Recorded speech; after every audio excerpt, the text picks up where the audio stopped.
तो दोस्तों, जैसा कहा गया था कि आज 9 तारीख है और आज Q&A का जवाब दिया जाएगा। तो सबसे पहले जो क्वेश्चन आया था वो जेक हार्पर का आया था, जो कि 4 प्रश्न इन्होंने पूछा है। इसका पहला प्रश्न है जेक हार्पर का, ये अलगाववादी मैथिल करके इन्होंने पूछा है। तो ये पूछ रहा है इसमें, ये अलगाववादी मैथिल अपने आप को बिहारी नहीं समझते, क्या यह लोग अपने आप को भारतीय भी मानते हैं? देखिए, भारतीय तो ये अपने आप लोग को मतलब उन लोगों को मानते हैं। और कई मैथिल मैंने ऐसा देखे हैं जिन्होंने ये क्लेम भले किया है कि मिथिला भारत से भी ज़्यादा पुराना है। मतलब जिस समय भारत नहीं था, भारत का टर्म कॉन्सेप्ट में नहीं आया था, उससे भी पुराना मिथिला है। ये अभी तक सुनने में आया है, लेकिन अभी तक मैंने अपने पर्सनल बेसिस पे कोई भी मैथिल को ऐसा नहीं देखा है जो कि अपने आप को भारतीय नहीं बताता हो। दूसरा पूछ रहा है ये अनूप मैथिल का क्या करे, बात तो सभ्य भाषा में करता है पर मुंह से जहर ही उगलता है। जहर तो जहर ही होता है, चाहे मीठा हो या कड़वा। अनूप मैथिल का सीधा सीधा एक ही इलाज है, खोचहा बाँस।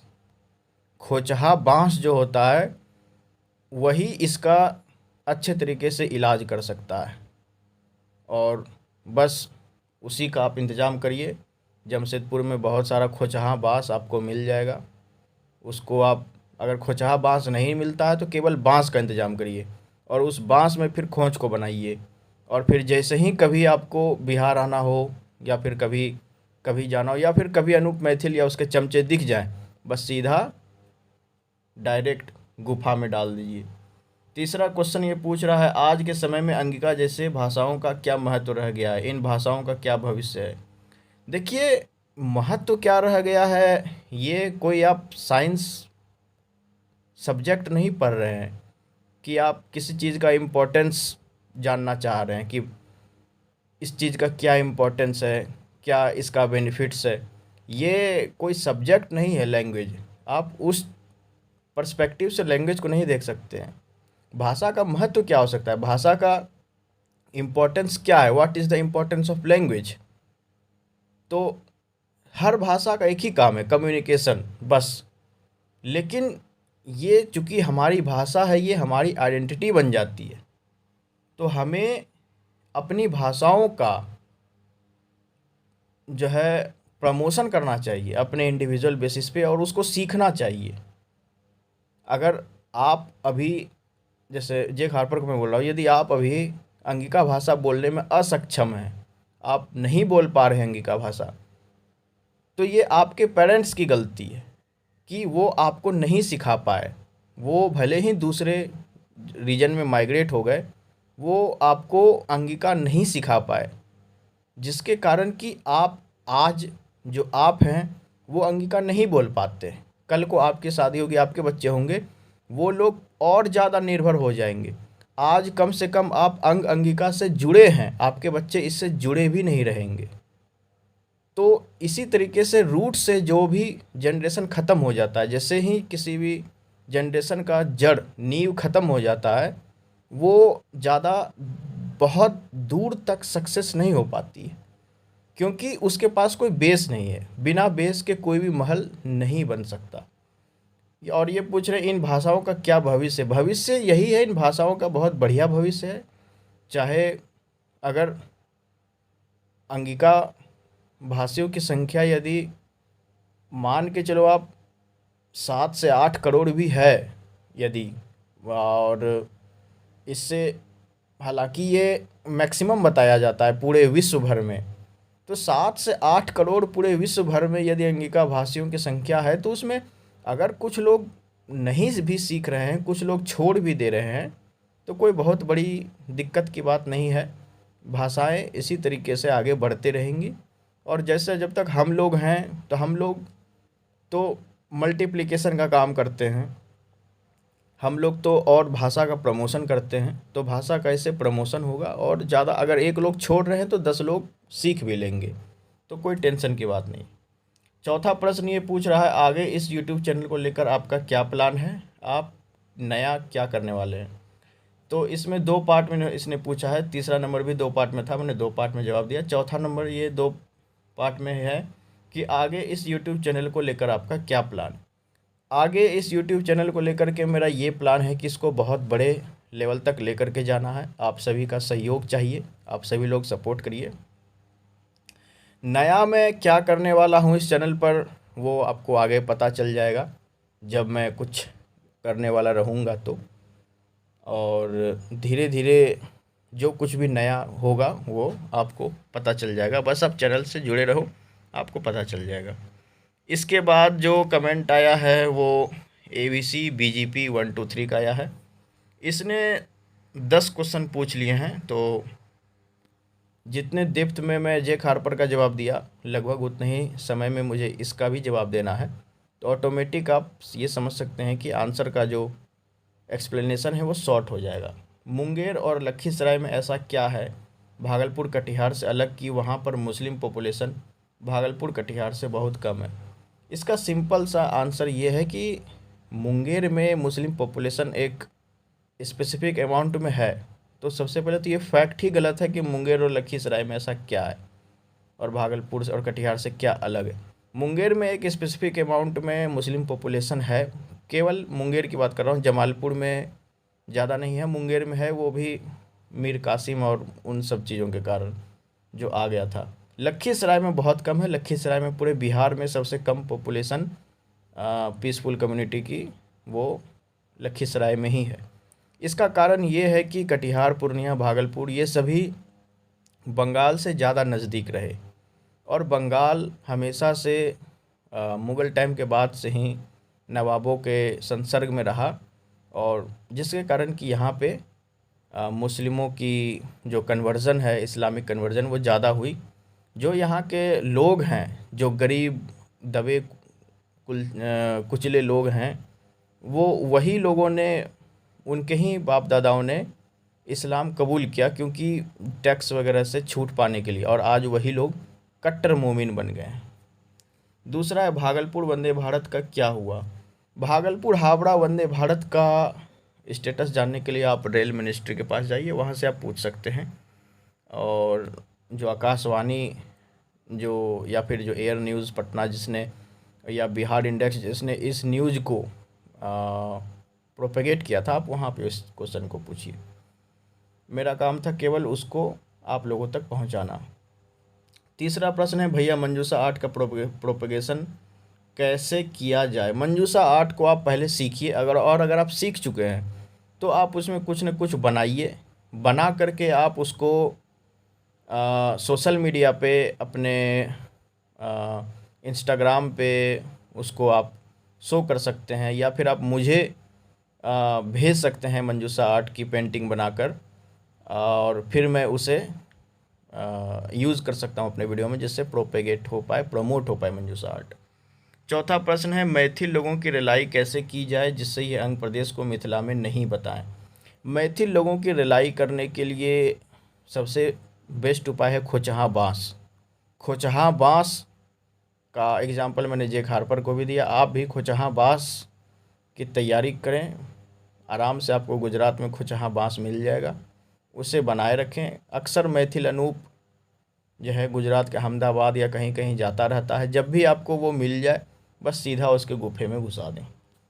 पांचवा प्रश्न इसने पूछा अंगिका सीखने का बेस्ट सोर्स क्या है। अंगिका सीखने का बेस्ट सोर्स है आप अंगिका में कम्युनिकेशन करिए, क्योंकि इसका ग्रामेटिकल और ये सब सारा चीज़ बहुत लिमिटेड है। सीमांचल के लोगों में अंग सेंटिमेंट्स ज़्यादा है या मिथिला सेंटिमेंट्स, और सीमांचल में अंगिका ज़्यादा बोली जाती है या सोतीपुरा डायलेक्ट। सोतीपुरा डायलेक्ट का सीमांचल से कोई लेना देना नहीं है। सोतीपुरा डायलेक्ट केवल दरभंगा में थोड़ी बहुत और मधुबनी में, एक्चुअली मधुबनी में ही बोली जाती है। सीमांचल के लोगों में जो उनका असली लैंग्वेज है वो तो अंगिका ही है, ज़्यादातर साउथ सीमांचल की बात कर रहा हूँ। नॉर्थ सीमांचल से सुपौल, अररिया और उस साइड पे थोड़ा मैथिली टच है, लेकिन इधर पे आपका वही है, अंगिका ही बोलते हैं। तो लेकिन क्या है कि सीमांचल के ज़्यादातर लोगों को इन सब चीज़ों से कोई मतलब ही नहीं है, और उन्हें तो सीमांचल का टर्म भी ज़्यादा लोगों को नहीं पता। ये सीमांचल टर्म केवल मुस्लिम लोग ज़्यादा यूज़ करते हैं। 7वें नंबर पे है इसका प्रश्न, जो लोग अंगिका में वीडियो डालते हैं और अंगिका मैथिली लिखते हैं उनका क्या किया जाए। जो लोग अंगिका में वीडियो डालते हैं और अंगिका मैथिली लिखते हैं उनको पहले आप उसके वीडियो पे जाएं, कमेंट करें बहुत सभी तरीके से कि देखो अंगिका मैथिली लिखना बंद करो, नहीं तो तुम्हारी गांड में बांस कर दिया जाएगा, तुम्हारी कल को तुम्हारे साथ कुछ भी हो सकता है। वहाँ पे आप सीधे तरीके से, एकदम सभ्य तरीके से उन्हें बता दें कि अंगिका अलग है, मैथिली अलग है, अंगिका एक अलग भाषा है। मैथिली भाषा है या नहीं है उससे हमें कोई मतलब नहीं, अंगिका मैथिली को एक साथ मत लिखो, नहीं तो तुम्हारी गांड में बांस कर दिया जाएगा। उसके बाद है सहरसा में मैथिली ज़्यादा बोली जाती है या अंगिका। सहरसा में अगर मैं एक सही रूप से बताऊं तो सहरसा को अंगुत्तरा कहा गया है, मतलब अंग से उत्तर का इलाका। तो सहरसा को वैसे तो अंग प्रदेश में काउंट नहीं किया जाता है, क्योंकि वहाँ पे लेकिन स्पेसिफिक अमाउंट वहाँ पे अंगिका की भी बोली जाती है। अगर आप डिस्ट्रिक्ट वाइज बात करें तो मैथिली ज़्यादा बोली जाती है। 9वें नंबर पे है भैया बांका, बाकी अंग प्रदेश के डिस्ट्रिक्ट से ज़्यादा गरीब क्यों है? क्योंकि लगभग सारे ही अंग के डिस्ट्रिक्ट्स अमीर हैं बांका को छोड़कर। केवल बांका ही गरीब नहीं है, बांका के साथ कटिहार भी गरीब है, पूर्णिया भी कुछ हद तक गरीब है। पॉवर्टी रेट वाला जो बिहार का नक्शा है आप उसमें कम्प्लीटली देख सकते हैं कि ये सब ज़िले बहुत ज़्यादा गरीब हैं। बांका का आपने स्पेसिफिकली पूछा तो मैं बांका का जवाब दे दूं कि बांका हमेशा से इग्नोर्ड रहा है, ठीक है। बल्कि बांका जब से भागलपुर से कटा, ये काफ़ी डिजास्टर साबित हुआ बांका के लिए, क्योंकि भागलपुर में रहते कुछ न कुछ प्रोजेक्ट इसको भागलपुर के नाम पे मिल जाते, लेकिन जब से बांका बना है इग्नोर्ड हो गया है। यहाँ तक कि बिहार के ही भोजपुर के लोग बांका के बारे में नहीं जानते होंगे। ज़्यादातर समुद्र मंथन का जब जिक्र आता है तो लोग भागलपुर बोल देते हैं, जबकि समुद्र मंथन बांका ज़िले में हुआ था। इसके साथ है 10वां क्वेश्चन, क्या कभी भागलपुर का हाल भी किशनगंज जैसा हो सकता है? मुस्लिम पॉपुलेशन की बात करें तो भागलपुर का हाल मुस्लिम पॉपुलेशन के हिसाब से तो नहीं हो सकता है इस तरीके से, लेकिन हाँ ये थोड़ा बहुत सोचने की बात है, क्योंकि भागलपुर में भी बड़े लेवल पे कन्वर्जन चल रहा है, बड़े लेवल पे इलीगल माइग्रेंट्स आकर के बस रहे हैं। तो इन सब चीज़ों को थोड़ा देखने की ज़रूरत है कि आगे किस तरीके से भागलपुर को, अंग प्रदेश को बचाया जा सके। इसके बाद जो कमेंट आए हैं वो मैं पढ़ता हूँ। इसके बाद कमेंट किया है कृष सिंह राजपूत ने, ये बहुत अच्छे सब्सक्राइबर हैं, लेकिन ये काफ़ी कम कमेंट करते हैं और कभी कभी बीच बीच में गायब भी हो जाते हैं। लगभग 4-5 महीने के बाद इनका कमेंट आता है। तो इस तरीके से मैं इनको कहना चाहूँगा कि कृष सिंह राजपूत, यदि ये वीडियो आप देख रहे हैं तो चैनल पर रेगुलर बने रहिए, कम से कम नहीं फिर भी तो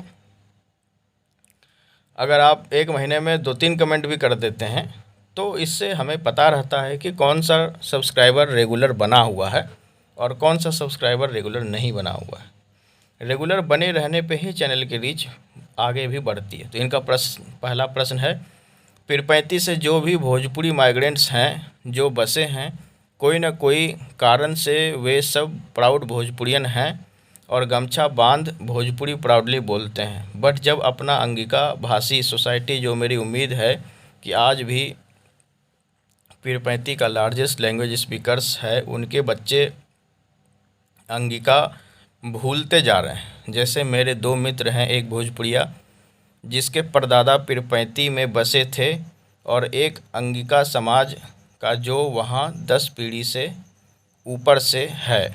तो उसको देखते हैं। अंतर इतना है कि एक को अपनी भाषा अच्छे से आती है और एक को पिता ने ही शहरीकरण के चक्कर में भाषा भुला दी। देखिए, जो भोजपुरिया लोग पीरपैंती खलगांव साइड पे आकर बसे हैं वो लोग अंग प्रदेश से नहीं हैं, और भोजपुरिया लोगों में हमेशा से ये एक चीज़ रही है कि ये लोग अपनी मिट्टी छोड़ देते हैं। जैसे ये लोग जहाँ पर भी रहते हैं ज़्यादातर लोग उस जगह को छोड़कर दूसरे जगह चले जाते हैं, ये हमेशा से रहा है। आप मॉरिशस, फिजी का भी देख लीजिए, गरीबी केवल उस समय भोजपुर और मतलब कि इसी जगह पे नहीं थी, अवध और पूर्वांचल के क्षेत्रों में ही नहीं थे, बहुत जगह गरीबी थी, लेकिन माइग्रेट इन्हीं लोगों को किया गया, क्योंकि ये लोगों का हमेशा से रहा है माइग्रेशन का। पहले ये नोमैडिक थे, मतलब नोमैडिक जो जनजाति होती है जो कि एक जगह से दूसरे जगह जाती है, मैंने इसके ऊपर रिसर्च करा तो पता चला। तो इस कारण से इनकी जीन में ही है एक तरीके से कि एक जगह से दूसरे जगह माइग्रेट करना, ये हर पॉपुलेशन, हर कास्ट की मैं बात नहीं कर रहा हूँ। कुछ स्पेसिफिक कास्ट हैं जो कि बाद में भोजपुर समाज में एमेंगल हो गए, उनकी बात कर रहा हूँ। एमेलगेशन बोला जाता है उसको। तो ये चीज़ें जो है, जो कि भोजपुरिया भाषी भोजपुरी जान रहे हैं और भोजपुरी सीख रहे हैं, जबकि अंगिका भाषी नहीं सीख रहे हैं, उसके लिए आपको शायद याद होगा कि मैंने जब एक बार एक वीडियो बनाई थी, तो उसमें सेंसस में, भागलपुर के सेंसस में मैथिलियों का पॉपुलेशन बहुत कम था। बेगूसराय में, भागलपुर में, मुंगेर में बहुत कम था। स्पेसिफिकली यदि भागलपुर की बात करें तो भोजपुरियों का बहुत लार्ज अमाउंट में पॉपुलेशन दिखाया गया था, भोजपुरी स्पीकर्स का। तो ये कहीं ना कहीं चिंता का विषय है कि कल को ऐसा ना हो कि भोजपुरियों से भागलपुर की पहचान बन जाए। तो इस चीज़ के ऊपर काम करने की ज़रूरत है अंगिका भाषियों को। और जो लोग भी दूसरे क्षेत्र से आए हैं और अंग प्रदेश में बसे हैं और अंगिका भाषा की इज्जत नहीं करते हैं, तो उनको सबक सिखाने की ज़रूरत है। अंग प्रदेश में रहना होगा तो अंगिका भाषा सीखना होगा, अंगिका भाषा बोलना होगा। आप भोजपुरी बोलिए, लेकिन प्राथमिकता आपकी अंगिका भाषा होनी चाहिए। ये सबसे पहला टर्म्स एंड कंडीशन रखना चाहिए अंगिका भाषियों को। और दूसरे क्षेत्र के लोगों को, मगध के क्षेत्र के लोगों को, बंगालियों को खासकर, भोजपुरियों को खासकर, मैथिलियों को खासकर, इन सब लोगों को ज़मीन वगैरह नहीं बेचना चाहिए। हाँ, ये काम करने के लिए आए, बहुत सारे भोजपुरिया लेबर्स, मजदूर मिथिला से और भोजपुर से आते हैं काम करने के लिए भागलपुर में। ये काम वाम करें, अपना चले जाएं, यहाँ पे बसने की ज़रूरत नहीं है। दूसरा प्रश्न इसने पूछा है, क्या शहरीकरण के कारण ऐसे लोग जो मैं तो वाली हिंदी बोलते हैं और हिंदी में भी अंग्रेजी घुसेड़ते हैं, जाने अनजाने में भागलपुर की अंगिका को इफ़ेक्ट कर रहे हैं? बिल्कुल अफेक्ट कर रहे हैं। और ख़ासकर मैंने भागलपुर में ये भी देखा कि मैं वाली हिंदी ज़्यादा प्रचलन में अब आ रही है। जो खास करके जो नए बच्चे हैं, वो मैं वाले हिंदी को ज़्यादा उसके पेरेंट्स उन्हें सिखा रहे हैं, क्योंकि उनके पेरेंट्स को ये लगता है कि मैं वाली जो हिंदी है वो थोड़ी क्लासी है, थोड़ा पॉश टाइप मानते हैं। तो ये उनका गलत फहमी है। इससे कहीं ना कहीं अंग प्रदेश का ही नुकसान है, अंगिका संस्कृति पे ये एक चोट है। और ज़्यादातर ये वही लोग कर रहे हैं जो दूसरे क्षेत्रों से आकर बसे हुए हैं। जो भी यहाँ के नेटिव लोग हैं, जैसे मैं हूँ और भी बहुत सारे लोग हैं, वो कभी भी अपने भाषा संस्कृति को नहीं छोड़ रहे हैं। जैसा कि आपने अपने टाइटल में भी लगा रखा है, तो आप भी माइग्रेटेड हैं। कृष्ण सिंह राजपूत, आप पता कर लीजिएगा अपने परदादा के पहले के जनरेशन का, आप लोगों का भी जो ये है, आप लोग भी माइग्रेटेड हो, आप लोग यहाँ के नेटिव नहीं हो। लेकिन मुझे ये जानकर अच्छा लगा कि आप लोग अंगिका भाषा और अंग संस्कृति से अपने आप को जोड़ कर देख रहे हो। भले आपके फोर फादर्स कहीं के भी रहे हों, आप लोग उसको जोड़ करके देख रहे हो। चलो ठीक है। उसके बाद चौथा है, क्या झारखंड में भी अंगिका को संथाली के बराबर इज्जत मिलनी चाहिए? झारखंड में मुझे लगता है जहाँ तक इज्जत देने की बात है, तो झारखंड बिहार से इस चीज़ में थोड़ा सा कहीं ना कहीं बराबर में है, क्योंकि झारखंड ने अंगिका को कम से कम लैंग्वेज का स्टेटस दे तो रखा है, बिहार ने तो वो भी नहीं दे रखा है। तो इज्जत की बात रही तो झारखंड में अंगिका को ज़्यादा ही इज्जत है, और अंगिका वहाँ पे अच्छे से लोग बोल भी रहे हैं, जान भी रहे हैं। यही चीज़ मैथिलियों को बहुत खटकती है कि कैसे नेपाल सरकार और झारखंड सरकार, यहाँ तक कि यूनेस्को ने अंगिका को लैंग्वेज स्टेटस मान रखा है। ये इन लोगों को बहुत ज़्यादा खटकती है, मैथिलियों को। तो मैथिलियों को गाड़ में बांस करने के लिए झारखंड सरकार काफ़ी है। उसके बाद लिखा हुआ है, मंजूषा आर्ट को भी झारखंड के बॉर्डर हिस्से में प्रोपेगेट किया जा सकता है बिहार के अंग के साथ, जैसे गोड्डा और बिहार के बॉर्डर हिस्से जहां पर एंटी बिहार झारखंडी सेंटिमेंट्स 5-10% के आसपास है, जैसे चकई, जमुई। कोई नहीं है। जहां तक बात रही बिहारी सेंटिमेंट की, बिहारी सेंटिमेंट हर जगह है। एंटी बिहारी सेंटिमेंट जहाँ पर भी है तो वो लोग गांडू हैं, उन लोगों को बहुत जल्द ही ठीक कर दिया जाएगा। जहाँ तक बात रही मंजूषा आर्ट की, तो मंजूषा आर्ट को प्रोपेगेट करिए आप सीख करके, और उसे आगे प्रमोट करिए। उसके बाद कमेंट है क्षितिज का, क्षितिज ने पहला कमेंट लंबा चौड़ा लिखा है, इसको मैं पढ़ूंगा नहीं। इसमें ये क्रिश्चियन कन्वर्जन की बात कर रहा है, तो इसमें इसने प्रश्न नहीं पूछा है, ये खुद बता रहा है। तो जो कुछ भी है, क्रिश्चियन कन्वर्जन हो, इस्लामिक कन्वर्जन हो, ये सभी एक ही थाली के चट्टे बट्टे हैं। एक तलवार के जोर पे कन्वर्ट करता है, एक पैसे देकर कन्वर्ट करता है। तो अब ये जब ये दोनों आपस में कन्वर्ट करते हैं तो फिर क्रिश्चियन जो है बोलने लगते हैं कि भाई इस्लाम ये, इस्लाम वो। तो कोई हमें इन सब चीज़ों से दूर रहने की ज़रूरत है। हम लोग धार्मिक रिलीजन वाले हैं, सनातन रिलीजन वाले हैं। हमारे लिए दोनों ही खतरे के लिए, खतरे की घंटी है, हमें दोनों से ही निपटना है। तो उस चीज़ को हमें देखना पड़ेगा। दूसरा प्रश्न है, इंडिया में ऐसे कौन सी ऐसी लैंग्वेज है जो बोली बताया गया है लेकिन वो बोली नहीं, लैंग्वेज जो हिंदी में डाला गया है, इसमें से कौन कौन सा कोई बोली नहीं एक लैंग्वेज? वो आप इंटरनेट पर सर्च कर सकते हैं। ये इंटरनेट पर सर्च करने की चीज़ है, आप इसे इंटरनेट पर सर्च करिए और अपना जानकारी हासिल करिए। तीसरा है, और वो मूल निवासी वाला भी बताइएगा जिसे हरियाणा पंजाब में विदेशी था, तो कौन कौन सा राज्य में ऐसे हाल हैं स्टेट वाइज, ताकि समझ सकें। वो आगे वीडियो में, जैसा आपने कहा, तो आगे वो वीडियो में बता दूंगा। चौथा कमेंट है, भारत सरकार सेंसस क्यों नहीं करवा रही है, 2024 आने पर है। भारत सरकार डरी हुई है। भारत सरकार कहना से ज़्यादा उचित होगा मोदी सरकार डरी हुई है। मोदी सरकार को पता है यदि सेंसस का डाटा आ गया तो वो हार जाएंगे। तो वैसे भी ये चीज़ आ रही है कि 2026 में मोदी रिटायर हो जाएगा। तो जो भी बात हो, मैं यही कह रहा था। और दूसरी चीज़ ये है कि सेंसस बहुत ज़्यादा डिले हो चुका है। मुझे लगता है ये अब इलेक्शन के बाद ही हो पाएगा। तो इसी के साथ अब सारे जवाब मैं दे दिया। इसी के साथ मैं इस वीडियो को समाप्त करता हूँ। ये क्षितिज ने कमेंट ये किया है रिक्वेस्ट करके अंडमान निकोबार का, इसमें भी जो है रिलीजन वगैरह पर बात किया है। तो मेरा सभी से आग्रह रहेगा कि रिलीजन को आप लोग मेरे चैनल पर ना लाएं, ज़्यादा बिल्कुल ही ना लाएं। मैं ये नहीं कहता हूँ ज़्यादा ना लाएं, ज़्यादा लाइएगा तो फिर आपको बांस करके बाहर निकाल दिया जाएगा। जैसे कि 2-3 लोग हैं, क्षितिज है, अक्षत पांडे है, और भी कुछ लोग हैं जो कि रिलीजन को ज़्यादा लेकर आते हैं। तो रिलीजन को आप मत लाइए ज़्यादा।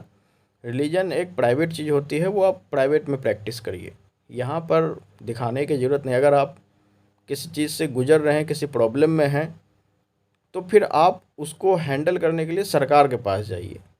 यहाँ पे आप उसको मत ये करिए, क्योंकि मेरे चैनल से हर समुदाय के लोग जुड़े हुए हैं। ज़्यादातर मेरे चैनल से 99% हिंदू जुड़े हुए हैं। तो 1% जो मुस्लिम जुड़ा हुआ है, मैं उसकी कदर नहीं करता, लेकिन न ही मैं अपने आप को सेक्युलर मानता हूँ। लेकिन मैं बस इतना कहना चाहता हूँ कि आप हर चीज़ में रिलीजन को मत घुसाइए। हर चीज़ में रिलीजन को घुसा दीजिएगा तो फिर ये एक रिलीजियस चैनल बन जाएगा, और मेरा चैनल रिलीजियस नहीं है। मैं ये नहीं कहता हूँ कि रिलीजियस बिल्कुल बात मत करिए। मैं खुद रिलीजन पे बीच बीच में 1-2 वीडियो पीसफुल कम्युनिटी पे डाल देता हूँ। तो उस चीज़ें से बचने की ज़रूरत है। आप टॉपिक से जुड़े रहिए, उस पर आप बात करिए। आगे से रिलीजन का कमेंट ज़्यादा नहीं आना चाहिए क्षितिज नाम के आईडी से। इसी के साथ मैं इस वीडियो को समाप्त करता हूँ। जय हिंद, जय भागलपुर, जंग पुलिस, आंगी भाषा की भाषा जिंदाबाद।